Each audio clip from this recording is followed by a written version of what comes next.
As a student answers the question, what would I do tomorrow if I had to go to work? And then they start down that process of gathering information, doing informational interviews, you'll find that that interest will grow or the fire will expand. And if not, you'll notice that the interest will diminish and the fire kind of dies out. So it's important as we start moving to realize that that will take place. And I think to gather that information from experience can be an extremely powerful thing.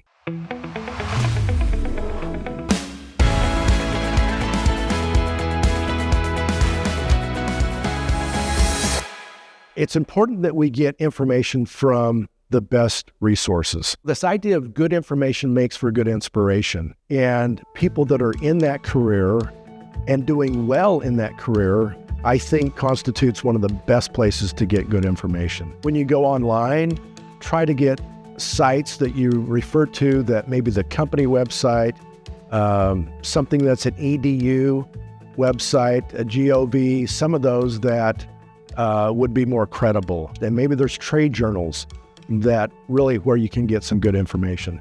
But here again, I think the best information would come from informational interviews and internships. Oh my word, you want good information? Go do it. Go learn from experience. So these informational interviews that I think are just critical and are really at the core of this process. As you start to visit with people, it's important that you ask questions that only they can answer. Now, what do I mean by that? If you're asking questions such as, tell me what your company does, tell me what products your company offers, those questions can be found online or from some other resource. Please don't ask questions that you could find elsewhere.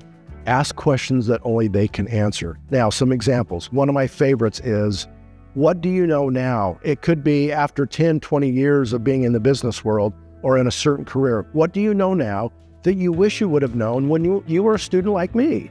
What do you wish you would have known? Well, that can be extremely valuable information. Another question is, tell me what type of personalities do well in this type of job. And they'll explain. They'll kind of tell you, this has been their experience. A question, who else should I be visiting with? And connections beyond just this individual that you're interviewing.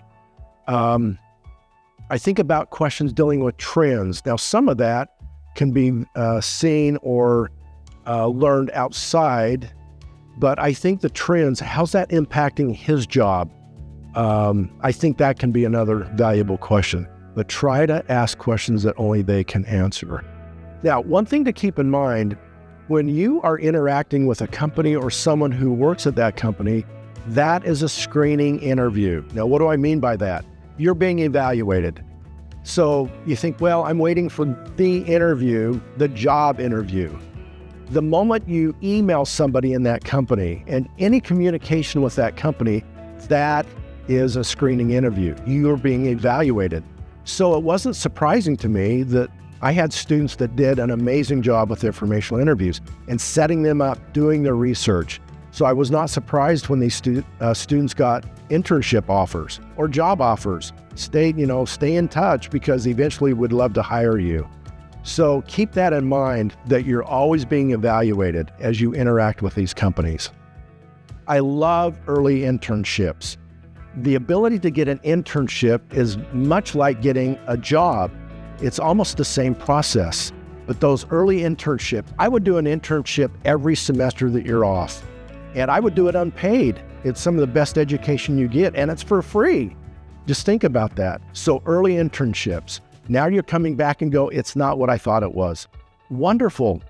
Switch gears, and maybe while you're on your internship, you're doing informational interviews with other people in other departments. What a wonderful way to get to know the whole area, all the different areas inside of a company.